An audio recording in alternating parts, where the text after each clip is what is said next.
Okay, so I tried to put my camera on pause and it went to sleep and then stopped my recording. So here's the update.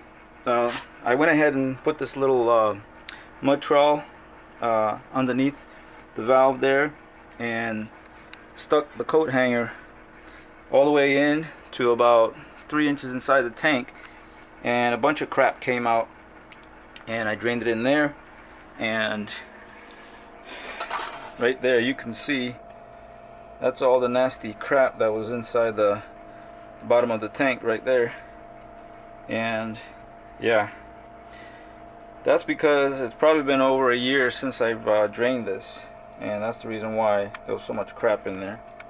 But it's coming out pretty good now. I was able to put this little part of the valve back in there, so I'm gonna go ahead and put everything back and then hook up this garden hose right here that I made specifically just for it, and this is the female end that goes right into the valve right there once I take that cap off. And what I'm going to do is I'm going to leave this hose hooked up permanently to the bottom of that, and then go ahead and just roll it up and just hang it off, or on the side of the water heater here, or just tuck it in right there, so that every 6 months, I even put a little reminder for myself when I need to do it the next time with a grease pencil right there. So there you go, guys. So if you try to drain your water heater, hot water heater, and it doesn't want to drain, it's because it's clogged on the bottom. So you'll have to do what I just did right there.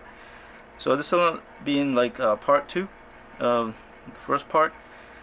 So hopefully this will help you with your maintenance effort. And as always, thanks for watching. Please rate, comment, subscribe, and I'll catch you guys on the next video. Alright, bye.